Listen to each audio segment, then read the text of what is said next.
Why is it the windiest fucking day of the year? I'm just trying to get like the cute pool vibe, and it's just, like, do you hear this? No, I can't do this. I can't do this. I guess we're gonna go back into the car. Oh my god. Don't ever say I don't do shit for you. Okay. Should I even do the intro anymore? What is up, my bad biddies, and welcome back to another episode of the Bad Biddy Podcast. All right, now that we're nice and a little bit more comfy and there's no more wind in my face, I need to like meditate a little bit because that was mad stressful. Okay.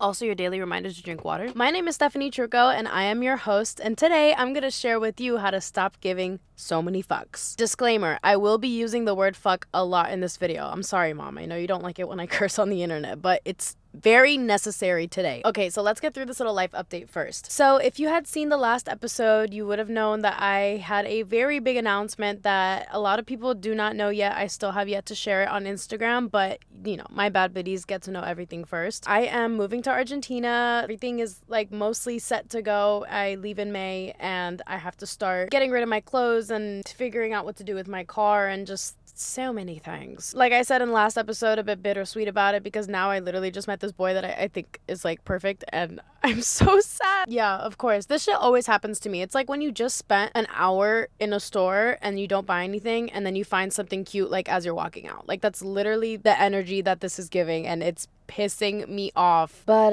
live, laugh, love, right? So that's happening. That's gonna be probably the most present thing that's gonna be happening within the next couple months. You guys are gonna have all the insides on how this is happening, how the move is happening, what my life over there is gonna look like, and my house. I'm so excited, guys. The house that I think we closed on is so beautiful.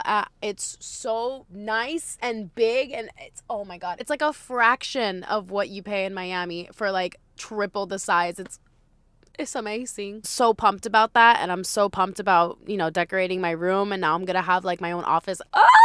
So excited, so excited. Oh my god, I also met one of my bad biddies the other day. I was in Wynwood for an event and I was just sitting having a conversation, and this girl comes up to me and she shows me, she's like, "Is this you?" And she shows me my Instagram. I'm like, "Yeah, that's me." And she's like, "Girl, I love your podcast. Like, I've been following you for so long. Like, I love what you're doing." And I'm like, "Oh my fucking god, I love you!" I love meeting people who know who I am, like good or bad, I don't care, but especially if it's somebody who likes what I do and listens to my little squirrel brain on the internet. Like, I love you. Like, if you can listen to me yap for 20-30 minutes straight, we can be friends, you know? Followed her back on Instagram and we were talking for a little bit, but it literally made my day. And it was crazy because I was literally in the middle of a conversation about the podcast, and then 5 minutes later someone comes and tells me they love my podcast.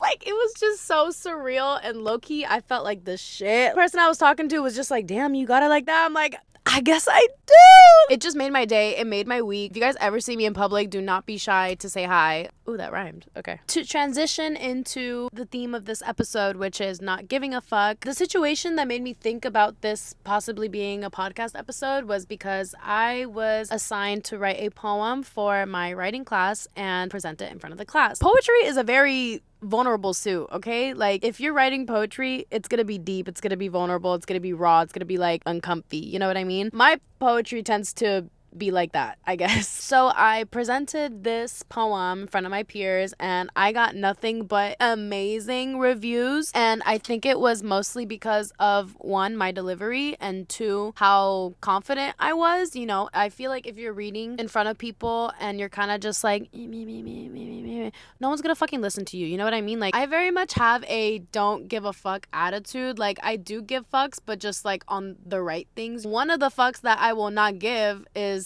how my peers perceive me while I'm presenting something that I wrote. Like, if you don't like it, you don't like it, that's fine. But I really liked it, so I'm gonna be confident about what I'm writing. I think if I gave more of a fuck, it would not have transcribed that way, and I feel like, you know, people just wouldn't get it. So first, I am gonna read you the poem because I don't give a fuck, and I think that you guys would really like it. So I'm gonna read you guys the poem really quick, and then we're gonna get into the process of single-handedly giving less fucks. I'm actually really proud of it. This is like one of my first poems I've ever written, and I wrote it really fast. Like, I kind of wrote it with the intention, like, oh, this is just gonna be a quick thing that I'm gonna turn in, and it actually turned into like a good poem that I really like. In the haze of our 20s, where stress and fun entwine, a journey of self-discovery, a rambunctious quest to define, all just running around on what we think is infinite time, at least we can share our chaos with millions online. Responsibilities weigh heavy, yet excitement fills the air. With each passing phase, we sadly never stop to stare. Through late nights and laughter, some of the best friendships bloom. In this dance of life, we are all just trying to find our room. Is this tapestry of experiences where we find our place? Apparently, embracing the uncertainty will give us grace. Oh, the adventures of our 20s, the whirlwind of emotions, a cycle of hurting and healing in perpetual motion. I think I really ate with that part, but we're almost done. It's all in good fun though. Everyone knows one day they'll die. So in this journey of our 20s, let's just remember to feel alive. Snap, snap, snap, snap, snap, snap. My teacher thought I ate, my classmates thought I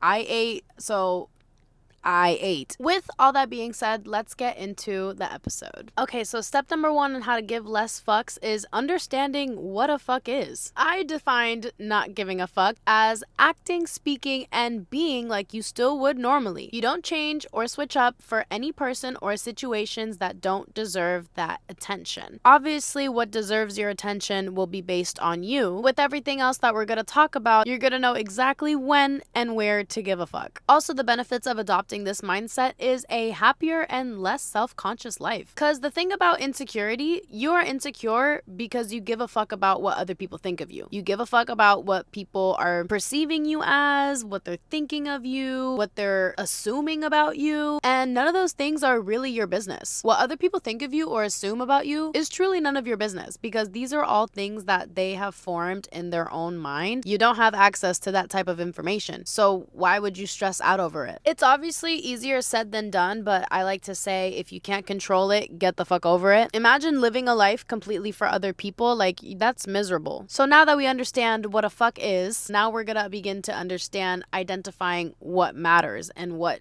deserves a fuck. Imagine you have a jar. You have 20 fucks a day to give, okay? Are you really gonna give a fuck to the guy who cuts you off in traffic? You have to pick and choose the scenarios, people. This should be a drinking game. You should take a shot every time I say the F word. To identify what deserves a fuck, you need to reflect on your values and priorities and stick to them. So if your values are loyalty, friendship, connection, communication, honesty, whatever values you have that make you you, that is the foundation you're completely going off of when you're deciding what deserves your attention and what does not. So if you feel disrespected, like deeply disrespected by something, and it interferes with one of your values, a situation, or someone said something, or you saw something, then you should give a fuck. If it sparks something in you, you should give a fuck. And I know someone cutting you off in traffic sparks you up because your ego is hurt and whatever, we're all in a fucking hurry, it doesn't matter. But let's say you really did have only 20 fucks a day to give. You really gonna give a fuck to that? Come on. Let's reevaluate a little bit, because there are a lot more important things in life going on that deserve your actual attention and energy. Fucks are energy. That's a sentence. So once you're a bit more set on what deserves a fuck from you and what does not, now we are going to recognize the impact not giving as many fucks does for you. Number 1, you need to acknowledge the fact that caring too much just has too many negative effects. If you are a person who does care too much, you probably already know what I'm talking about. You've probably been hurt more times than I can count on my toes and fingers. Don't you ever just wish you gave a little less of a fuck? You would have more control over the situation, surprisingly. And I'm not saying whoever gives less of a fuck wins. I'm just saying in situations where you probably did too much or just felt dumb because of the way you reacted to something, don't you wish you would have thought about it a little bit more and evaluated if it deserves that big of a fuck from you? But a lot of us like to act on emotions and act on impulse. With practice, this will become literally like turning on a light switch in your head. Like, it'll be super quick and you don't have to think about it that much. But it is a practice, like everything that I talk about in like every episode is. These are all practices on how to just level up your mentality and just be virtually unstoppable by external factors and internal factors. My phone just delightedly told me that I ran out of storage, so I had to delete like a monumentous amount of things. I don't even know if monumentous is a real word. We're not gonna give a fuck because you know what? We're gonna keep it pushing. We're rolling. We're good. Anybody can easily get upset about that and like let it ruin their flow and be like, you know what? Fuck it. I'm gonna re-record this another day. No, it's fine. It doesn't deserve that type of energy. I believe I said number 1, acknowledging the negative effects that giving too many fucks does for you. Number 2 is understand that you just can't please everyone. You literally just can't. It's merely impossible. Everyone has different opinions, different worldviews, different perspectives of things. There is no way that you can make everybody happy. So just get it out of your brain that that's even a possibility. You know who you're supposed to make happy? You. Like, not even your parents. Like, you're not even supposed to live, like, to make your parents happy. Like, that will also make you miserable. All right, so the next step into giving less fucks is changing your perspective. I want you to embrace imperfection because that is what life is. There is nothing that's, like, perfect other than, like, life itself. There is so much beauty in imperfections. Like, no one human is perfect. No one relationship is perfect. No one situation is perfect. Like, and that's just the way that it is. And being able to find the beauty and joy in the imperfections, just a very fundamental way to just be happy and to stay happy. Because if you're only happy with things being perfect by your definition, what's gonna happen when it's not like that anymore? I remember I said in this episode that the only constant is change, and the only way that you're really happy without condition is understanding that life is not perfect and knowing that it is a journey. Oh, I saw this quote the other day. It was like a play on the quote of it's not the destination, it's the journey. And the quote that I saw was like, the journey is the destination. And I really like the flip on the meaning because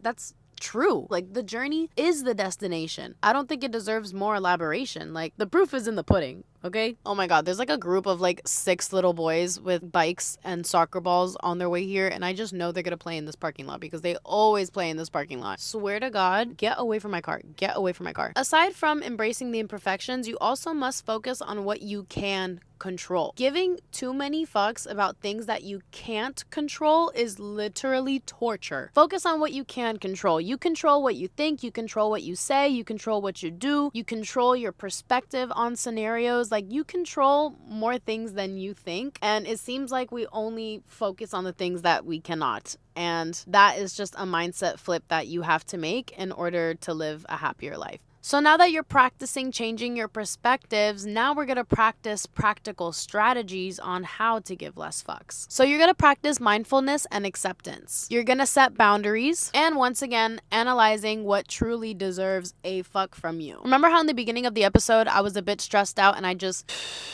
take a deep breath? Very good example of this. I think I already said that. That's one of my exercises that I like to do when I'm about to give a fuck, and it's just like, nah, you know what? It's not worth it. I already know in my brain what is worth it and what is not. And I got to that point by thinking about things. Okay? We don't always have the time to just like take a moment and check in with ourselves. I have had to practice that. It really doesn't even take that much time. Most people really just do things on impulse or just like getting it out of the way and rushing through things. But there's no learning from that and there's no growth from that. Then you're going to set boundaries for things that do not matter enough. I think I'm going to do an entire podcast on how to set boundaries, so that will be a future episode. To touch on it a little bit here, if something makes you uncomfortable, if something makes you feel disrespected, you need to set boundaries for whatever person or whatever situation is causing you that distress. Just letting people or situations walk all over you is not fair to you either. It's your life. You are in control of it, so you must set your own boundaries for your own personal peace. When you are the center of your own universe, when you love yourself and when you prioritize yourself, that is when you feel the utmost confidence to not give a fuck. I think people who are insecure or are just like attention seekers because they need energy from somewhere else. Why do you think they need energy? Because they're so busy giving it away. Like, you need to conserve your energy, prioritize your self-care, set boundaries, everything that we just talked about. I have an entire episode on self-confidence. I'm going to also put it up here. When you are a confident person, you will just not let shit slide. After a couple weeks of practicing, prioritizing yourself, getting your self-confidence up, understanding your values, and kind of just analyzing what does and does not deserve your fucks, now we're going to celebrate your progress. If you have been making steady progress on just letting go of things that you cannot control. Like if you are putting up boundaries and you feel less stress and less anxiety, like you must celebrate that because you are clearly doing something right. So acknowledge your small victories and be patient with yourself. We are alive, okay? Stop giving so many fucks. In this world, you have to have your own back and you have to love yourself so much to the point where it makes other people uncomfortable. People out here are vampires. They're like sharks. They can spot from a mile away when someone is vulnerable, when someone is insecure, when someone is easily manipulated. Please be smart, use these tactics, and save your fucks for things that matter. I feel like this was a pretty good episode. We are done with the notes. The laptop is closing. I'm very proud of you guys. I love you guys so much. Thank you so much for watching this episode. I really hope you enjoy it. I will see you next week. Make sure to like, subscribe. All of my social media is in the description below, including the podcast Instagram where I post clips and updates and all of that. Follow my personal Instagram too, because honestly, my reels have been popping and it's like just a more inside scoop of what my week looks like, and it's just fun over there, okay? I will see you guys next week. Remember, you are the baddest biddy out, and I'll see you in the next one. Mwah.